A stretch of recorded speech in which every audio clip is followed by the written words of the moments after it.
একদিন বড় পীর আব্দুল কাদের জিলানী রহমতুল্লাহি আলাই বজরা নদীর পাড়ে বসে বাতাস উপভোগ করছিলেন এবং আল্লাহ তাআলার জিকির করছিলেন। ঠিক সেই সময় তার একজন মরিদ দৌড়ে তার কাছে আসে এবং বড় পীরকে সালাম জানিয়ে কান্না ভেজা কণ্ঠে বলে, হে গাউসুল আজম, আমি বরবাদ হয়ে গিয়েছি।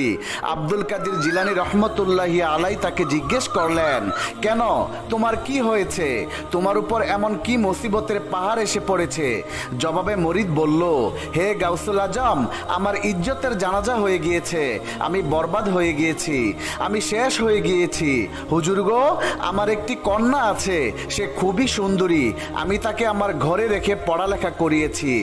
আজ পর্যন্ত আমি তাকে কোনো কাজে বাহিরে যেতে দেইনি। আমি আমার কন্যার নাম রেখেছি ফাতেমা। হে গাউসুল আজম, আমার কন্যা আমার অনুমতি ছাড়া কখনোই ঘরের বাহিরে যেত না, কিন্তু আজকে যখন সে একটা কাজে বাড়ির উঠোনে গিয়েছিল, তারপরে সে উঠোন থেকে আর ঘরে ফিরে আসেনি।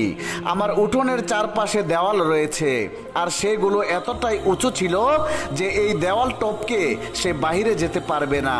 তারপরেও আমি নিজেকে সান্ত্বনা দিতে আমার প্রতিবেশীদের কাছে খোঁজ নিয়েছি, আমার আত্মীয় স্বজনদের কাছেও খোঁজ নিয়েছি, কিন্তু কোথাও আমার কন্যাকে খুঁজে পাইনি। হে গাউসুল আজম, আমি আমার কন্যাকে ফিরে পেতে চাই, আমি আমার কন্যাকে জীবিত অবস্থায় ফিরে পেতে চাই। তখন বড় পীর তার কথা শুনে বলল, তুমি শান্ত হয়ে বসো। গাউসুল আজম আব্দুল কাদের জিলানী রহমতুল্লাহি আলাই তার দুই চক্ষু বন্ধ করে ধ্যানে বসলেন। অতঃপর কিছুক্ষণ পর চোখ খুলে বললেন, তুমি তোমার হৃদয়কে শান্ত করো, তুমি তোমার কন্যাকে ফিরে পাবে, জীবিত অবস্থায় ফিরে পাবে এবং পুরো ইজ্জতের সহিত ফিরে পাবে। মুর্শিদের মুখে এই কথা শুনে মুরিদ কিছুটা শান্ত হলো। অতঃপর আব্দুল কাদের জিলানী রহমতুল্লাহি আলাই তার মুরিদকে একটি জঙ্গলের কথা বললেন। ওই জঙ্গলের কথা শুনে বড় পীরের মুরিদ কেঁপে উঠল এবং সে বলে উঠল, হে গাউসুল আজম, এটা তো অনেক ভয়ানক একটা জঙ্গল, সেখানে তো দিনের বেলায় মানুষ যেতে ভয় পায়। জবাবে বড় পীর বললেন, হে বৎস, তোমার কোনো ভয় নেই, তুমি সেই জঙ্গলে চলে যাও। জঙ্গলের ভিতরে তুমি কিছু বাড়ি দেখতে পাবে, সেই বাড়িগুলির মধ্যে প্রথম বাড়িটা অতিক্রম করে যাবে এবং দ্বিতীয় বাড়িটাও অতিক্রম করে যাবে। অতঃপর তৃতীয় বাড়ির সামনে গিয়ে দাঁড়াবে, সেখানে গিয়ে সূরা ফাতিহা পাঠ করে নিজের আঙ্গুল বন্ধ করে দিবে। এরপর তোমার চারপাশে একটি বৃত্ত এঁকে দিবে। এমনটা করার কিছুক্ষণের মধ্যেই তোমার চারপাশ দিয়ে জিনদের আনাগোনা শুরু হয়ে যাবে, আর সেই জিনেরা ভয়ানক আওয়াজ করে তোমার উপর হামলা করার চেষ্টা করবে, কিন্তু কোনোভাবেই তারা সেই বৃত্তকে অতিক্রম করে তোমার কোনো ক্ষতি করতে পারবে না। বৃত্তের কাছে এগুতেই তারা সম্পূর্ণ ব্যর্থ হয়ে যাবে। তখন তাদের শাহেনশাহ জিন একটি ঘোড়ার পিঠে করে আসবে, আর সে হবে অত্যন্ত শক্তিশালী। সে এতটাই শক্তিশালী হবে যে অনেক বড় বড় পাহাড় সে একাই ধ্বংস করে দেওয়ার শক্তি রাখে, কিন্তু সেই সব কাজ করতে পারলেও তোমার আঁকা বৃত্তকে সে অতিক্রম করতে পারবে না। এরপর শাহেনশাহ জিন তোমাকে প্রশ্ন করবে, আর উত্তরে তুমি তোমার সম্পূর্ণ পরিচয় এবং সম্পূর্ণ ঘটনা খুলে বলবে, আর বলবে, আমি আব্দুল কাদের জিলানী রহমতুল্লাহি আলাইয়ের মুরিদ, আর তিনি আমাকে তোমাদের এখানে পাঠিয়েছেন। আমি আমার কন্যাকে আজকে ফেরত চাই এবং অবশ্যই জীবিত অবস্থায় ইজ্জতের সাথে ফেরত চাই। আর মনে রেখো, যদি আমার কন্যার সাথে খারাপ কিছু ঘটে তাহলে তোমরা বড় পীরের হাত থেকে কোনোভাবেই রেহাই পাবে না। অতঃপর বড় পীরের মুরিদ বড় পীরের কথা অনুযায়ী সেই জঙ্গলের উদ্দেশ্যে রওনা হয়ে যায়। এরপর সে হাঁটতে হাঁটতে অনেক পথ অতিক্রম করার পর বড় পীরের বলে দেওয়া সেই বাড়িগুলোর কাছে আসলো। অতঃপর প্রথম বাড়িটি অতিক্রম করলো, এরপর দ্বিতীয় বাড়িটিও অতিক্রম করে অবশেষে নির্ধারিত স্থানে এসে উপস্থিত হলো। এরপর বড় পীরের মুরিদ বড় পীর আব্দুল কাদের জিলানী রহমতুল্লাহি আলাইয়ের কথা মতো সূরা ফাতিহা পাঠ করে তার চারপাশে একটি বৃত্ত আঁকলো। অতঃপর কিছুক্ষণের মধ্যেই সেখানে ভয়ানক ভয়ানক কিছু জিন এসে উপস্থিত হয়, যারা ছিল অনেক শক্তিশালী। তারা যখন সেই মুরিদের কাছে আক্রমণ করার জন্য আসতে চায়, তখন বৃত্তকে স্পর্শ করতেই তারা ছিটকে পড়ে যায়। যখন এই জিনদের সবাই সেখানে পরাস্ত হয়, তখন সেইখানে আগমন ঘটে তাদের শাহেনশাহ জিনের। শাহেনশাহ জিন তার পুরো শক্তি নিয়ে সেইখানে হাজির হয় এবং বাঘের মতো হিংস্রভাবে বড় পীরের মুরিদের উপর ঝাঁপিয়ে পড়ল। কিন্তু যখনই শাহেনশাহ জিন সেই বৃত্ত স্পর্শ করে, তখনই সে আর সামনে এগোতে পারছিল না। এরপর শাহেনশাহ জিন বড় পীর আব্দুল কাদের জিলানীর মুরিদকে জিজ্ঞেস করে, হে মানব সন্তান, তুমি কে, কোথা থেকে এসেছো? তখন বড় পীরের মুরিদ তার সম্পূর্ণ ঘটনা খুলে বলল। সে আরো বলল, আমি বড় পীরের একজন নগণ্য মুরিদ। আমার কন্যা বাড়ির উঠোনে গিয়েছিল আর সেখান থেকে সে নিখোঁজ হয়েছে। কোনো এক জিন আমার কন্যাকে তুলে নিয়ে এসেছে। আমি আমার কন্যাকে আজকেই ফেরত চাই, জীবিত অবস্থায় ফেরত চাই এবং পুরো ইজ্জতের সহিত ফেরত চাই। যখন জিনের শাহেনশাহ বড় পীরের নাম শুনলো, তখন সে ভয়ে কাঁপতে লাগলো। এরপর জিনের বাদশাহ শাহেনশাহ সমস্ত জিনদের দলকে ডাকলো। তখন সারা দেশের জিন সেখানে এসে উপস্থিত হলো।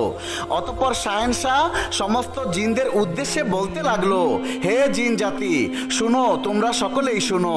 এই ব্যক্তি বড় পীর আব্দুল কাদের জিলানী রহমতুল্লাহি আলাইহির মুরিদ এবং তার কন্যা নিখোঁজ হয়েছে। আমাদের মধ্যে একটি জিন তাকে তুলে নিয়ে এসেছে। তোমরা সবাই সমগ্র দুনিয়ার বুকে ছড়িয়ে পড়ো, সমুদ্রের গভীরে চলে যাও, মাটির গভীরে চলে যাও, সারা দুনিয়ায় তন্ন তন্ন করে খুঁজে যেখান থেকেই পারো এই মেয়েকে ফিরিয়ে নিয়ে আসো। আর যেই জিন এই কন্যাকে তুলে নিয়ে গেছে, তাকেও সাথে ধরে নিয়ে আসবে। এরপর জিনের বাদশাহ সবাইকে এই কথাও বলে দিল, এই জিনেরা, খবরদার, আমাকে যেন এই কথা শুনতে না হয় যে তোমরা এই কন্যাটিকে খুঁজে পাওনি। মনে রেখো, এই কন্যা যদি আমাদের জিনদের কারো কাছে না থাকতো, তাহলে বড় পীর আব্দুল কাদের জিলানী রহমতুল্লাহি আলাই কখনোই তার মুরিদকে আমাদের নিকট পাঠাতেন না। শাহেনশাহ জিনের কথা শোনা মাত্রই সমস্ত জিনেরা কন্যাটিকে খুঁজতে বেরিয়ে পড়ল। তারা দুনিয়ার আনাচে কানাচে, সমুদ্রের নিচে, মাটির নিচে, জঙ্গলে, মরুভূমি, সমস্ত জায়গায় কন্যাটিকে খুঁজতে লাগলো। অনেক খোঁজাখুঁজির পর তারা মুরিদের কন্যা এবং যে জিন মেয়েটিকে তুলে নিয়ে গেছিল সেই জিনকে খুঁজে পেল। এরপর তাদেরকে শাহেনশাহ জিনের নিকট হাজির করা হলো। এরপর যে জিন বড় পীর আব্দুল কাদের জিলানী রহমতুল্লাহি আলাইহির মুরিদের কন্যাটিকে তুলে নিয়ে গিয়েছিল, সেই জিন বলল, হে শাহেনশাহ, বেয়াদবি মাফ করবেন, এই কন্যাটিকে আমি তুলে নিয়ে গিয়েছিলাম। তখন শাহেনশাহ জিন উত্তরে বলল, হে কমবখ্ত, বড় পীর আব্দুল কাদের জিলানী রহমতুল্লাহি আলাইহির শহর থেকে একটি মেয়েকে তুলে নিয়ে আসতে তোর বুকটা একটুও কাঁপলো না? জবাবে সেই জিন বলল, হে শাহেনশাহ, আমার তো এতটা সাহসও নেই, কিন্তু আমি কি করব? এই মেয়েটি তার বাড়ির উঠোনে খোলা চুলে দাঁড়িয়েছিল এবং সে আনমনে তার চেহারা উন্মুক্ত করেছিল। আমি তার রূপে মুগ্ধ হয়ে গিয়েছিলাম, যার কারণে আমি আগে পিছে চিন্তা না করেই তাকে তুলে আনতে বাধ্য হই। তখন শাহেনশাহ জিন বলল, তুই তো পুরো জিনের কাউমকেই বিপদের মুখে দাঁড় করিয়ে দিয়েছিলি। এখানে যদি আজ বড় পীর নিজেই চলে আসতো, তবে পুরো জিনের কাউমকেই এই দুনিয়ায় টিকে থাকা কঠিন হয়ে যেত। এরপর শাহেনশাহ জিন একজন জল্লাদ জিনকে ডেকে পাঠালো। অতঃপর জল্লাদ জিন সেখানে উপস্থিত হলো। এরপর শাহেনশাহ জিন জল্লাদকে বলল, এই বেয়াদবটা বড় পীরের মুরিদের কন্যাকে তুলে নিয়ে এসেছে। এর মাথাটা এক্ষুনি শরীর থেকে আলাদা করে দাও এবং একে নিঃশেষ করে দাও, আর এই কন্যাকে তার বাবার হাতে সসম্মানে তুলে দাও। এরপর শাহেনশাহ জিন বড় পীর রাহিমাহুল্লাহর মুরিদকে বলল, এই নাও তোমার কন্যাকে সহি সালামতে তোমার কাছে ফিরিয়ে দিলাম।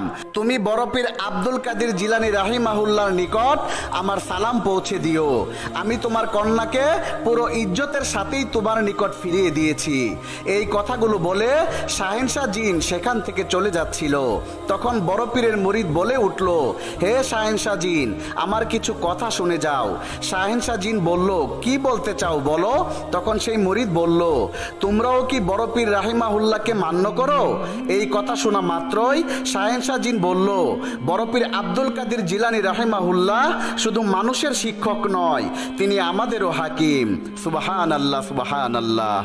একদিন খ্রিস্টান ধর্মের হজরত ঈসা আলাইহিস সালামের এক উম্মত এবং বিশ্বনবীর এক উম্মতের মধ্যে তুমুল কথা কাটাকাটি শুরু হলো। খ্রিস্টান ব্যক্তিটি বিশ্বনবীর উম্মতকে বলল, আমাদের নবী ঈসা আলাইহিস সালামকে আল্লাহ পাক অনেক ক্ষমতা দিয়েছিলেন, ওনাকে আল্লাহ রব্বুল আলামিন অনেক মুজিজা প্রদান করেছিলেন, যেমন কোনো জন্মান্ধকে ছুঁয়ে দিলে তার চক্ষু ঠিক হয়ে যেত এবং সে সাথে সাথে দেখতে পেত, কুষ্ঠরোগীকে ছুঁয়ে দিলে সে সাথে সাথে সুস্থ হয়ে যেত।